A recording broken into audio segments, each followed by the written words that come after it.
Hello दोस्तों, स्वागत है आपका हमारे YouTube channel SP study centre में। तो आज हम बात करने वाले हैं निर्देशांक ज्योमेट्री के ऑब्जेक्टिव क्वेश्चन के बारे में। ये आपके 16 तारीख को जो मैथ का एग्जाम होगा उसमें ये बहुत ही महत्वपूर्ण होने वाला है, तो आप इस ऑब्जेक्टिव को ध्यान से देखें। चलिए स्टार्ट करते हैं। हमारा पहला क्वेश्चन है बिंदु -6 -7 का कोटि है। तो इसमें कोटि और भुज दो को पूछता है। तो एक्स अक्ष और वाई अक्ष दो को होता है। तो एक्स अक्ष को हम क्या कहते हैं? भुज कहते हैं। एक्स अक्ष को भुज कहा जाता है और वाई अक्ष को कोटि कहा जाता है। तो इसमें हमसे कोटि का मान पूछा है, तो कोटि का मान इसमें क्या हो जाएगा? -6 और -7 में कोटि का मान क्या हो जाएगा? -7। हमारा सही उत्तर क्या हो जाएगा? ऑप्शन नंबर सी हमारा सही उत्तर हो जाएगा। चलिए आगे बढ़ते हैं। हमारा अगला क्वेश्चन है एक्स अक्ष का समीकरण है। तो एक्स अक्ष का जो समीकरण होता है ना, वह y बराबर 0 होता है। एक्स अक्ष का समीकरण क्या होता है? y बराबर 0 होता है। इसको ध्यान में रखना है, याद रखना है। चलिए हम आगे बढ़ते हैं। हमारा अगला क्वेश्चन है y बराबर 10 का आलेख कैसी सरल रेखा होगी? तो y बराबर 10 का जो आलेख होता है ना, वह एक्स अक्ष के समानांतर होता है। क्या हो जाएगा? एक्स अक्ष के समानांतर। y बराबर कितना पर भी पूछे, ठीक है, आलेख अगर पूछे कि सरल रेखा कैसी होगी, तो वह एक्स अक्ष के समानांतर ही होगा। चलिए हम आगे देखते हैं। आगे हमारा क्वेश्चन है 4 नंबर, बिंदु -12 -8 का भुज है। अभी बताएं कि भुज हम एक्स को कहते हैं, एक्स वाले बिंदु को भुज और वाई वाले को कोटि। तो इसमें भुज का मान पूछा है, तो भुज का मान कितना हो जाएगा? -12 जो हो जाएगा भुज का मान हो जाएगा। तो हमारा ऑप्शन नंबर कौन सा हो जाएगा? ऑप्शन नंबर ए हमारा सही उत्तर हो जाएगा। आगे हम देखते हैं। हमारा आगे क्वेश्चन है निम्नलिखित में से मूल बिंदु कौन से हैं? तो मूल बिंदु इसमें कौन सा है? तो मूल बिंदु का जो निर्देशांक होता है ना, वह 0 0 होता है। यानी कि हमारा ऑप्शन नंबर बी क्या हो जाएगा? सही उत्तर होगा। मूल बिंदु का जो निर्देशांक होता है वो एक्स नियामक और वाई नियामक दोनों क्या होता है? 0 होता है। चलिए हम आगे बढ़ते हैं। हमारा अगला क्वेश्चन है एक्स बराबर -5 का आलेख कैसी सरल रेखा होगी? तो बताए ना, एक्स अक्ष बराबर -5 पूछ रहा है, तो यह किसके समानांतर होगा? वाई अक्ष के समानांतर। अगर एक्स का पूछेगा तो वाई के समानांतर, वाई का पूछेगा तो एक्स के समानांतर। चलिए हम आगे बढ़ते हैं। हमारा अगला क्वेश्चन है 7 नंबर, बिंदु -3 -5 किस पाद में स्थित है? तो -3 5 जो है इसका चतुर्थांश लिखते हैं। ये जो चतुर्थांश होता है ना, इसको हम एक्स कहते हैं, तो इसको एक्स डैश, इसको वाई कहेंगे तो इसको वाई डैश, ठीक है। इसमें जो चतुर्थांश जो होता है ना, इसमें पाद पूछ रहा है कि किस पाद में है, तो ये प्रथम पाद हो गया, ये द्वितीय हो गया, इसको तृतीय पाद कहेंगे, इसको चतुर्थ पाद कहेंगे। प्रथम पाद में होता है ना, सभी पॉजिटिव होता है, सब प्लस में होता है। द्वितीय पाद में क्या होता है कि एक माइनस होता है, दूसरा प्लस होता है। पहले माइनस, दूसरा प्लस। तृतीय पाद में दोनों माइनस से होता है, यानी कि एक्स अक्ष भी माइनस होता है और वाई अक्ष भी दोनों माइनस से। चतुर्थ पाद में क्या होता है? एक प्लस होता है, एक माइनस होता है। इसको ध्यान से याद रखेंगे ना, तो हमारा जितना भी पाद का क्वेश्चन पूछेगा, यानी कि किस पाद में कौन पॉजिटिव होता है, कौन निगेटिव होगा, तो ये आंसर हम आसानी से देख सकते हैं। चलिए तो इसमें हम देखते हैं। क्वेश्चन हमारा 7 नंबर है, -3 5 किस पाद में स्थित है? तो पहले दिया है -3 और -3 और 5। तो -3 5 किस में है? माइनस इसमें है, और 5 प्लस वाला द्वितीय चतुर्थांश में। तो हमारा क्या हो जाएगा? द्वितीय हमारा सही उत्तर हो जाएगा।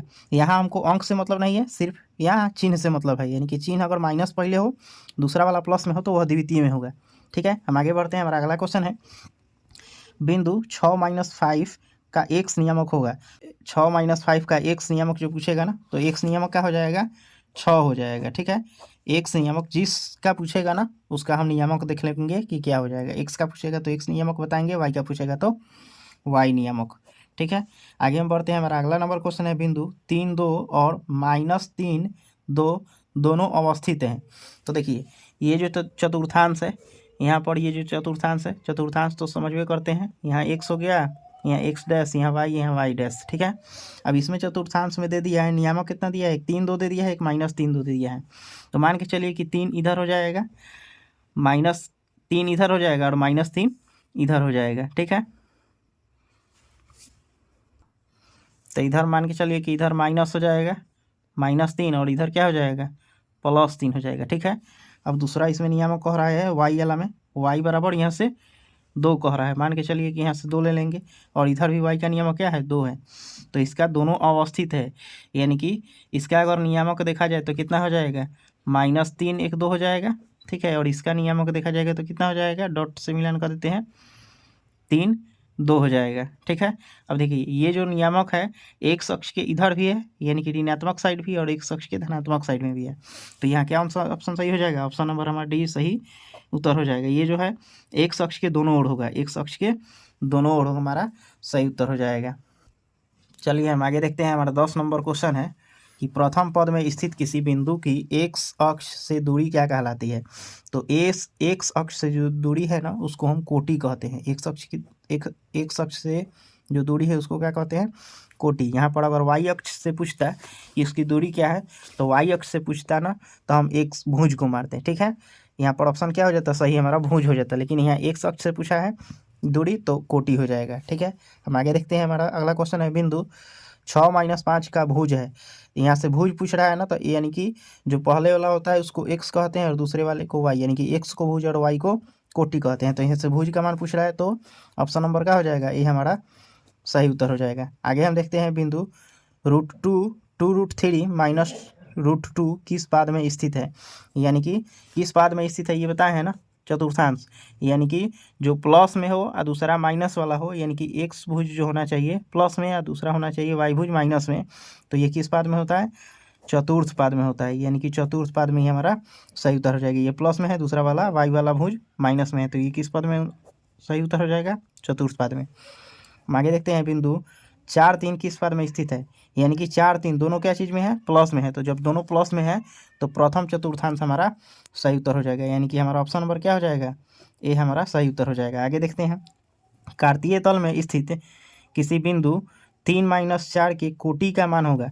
यानी कि कोटि किसको कहेंगे, वाई अक्ष को कोटि और एक्स अक्ष को भुज कहा जाता है। ये वाई अक्ष हो गया, ये एक्स अक्ष हो गया, तो वाई अक्ष को कोटि कहेंगे। यानी कि कोटि का मान कितना है, -4। यानी कि हमारा सही उत्तर क्या हो जाएगा, -4। ऑप्शन नंबर ये हमारा सही उत्तर हो जाएगा।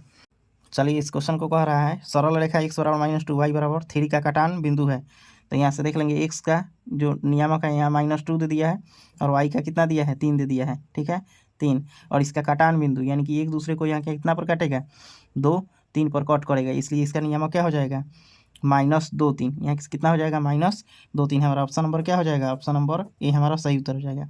इस तरह का क्वेश्चन अगर पूछे डायरेक्ट कटान बिंदु, तो जितना नियामक दिया है ना उसी का नियामक हम डायरेक्ट लिख सकते हैं, ठीक है। हम आगे देखते हैं 17 नंबर क्वेश्चन, बिंदु 4-3 किस चतुर्थांश में स्थित है।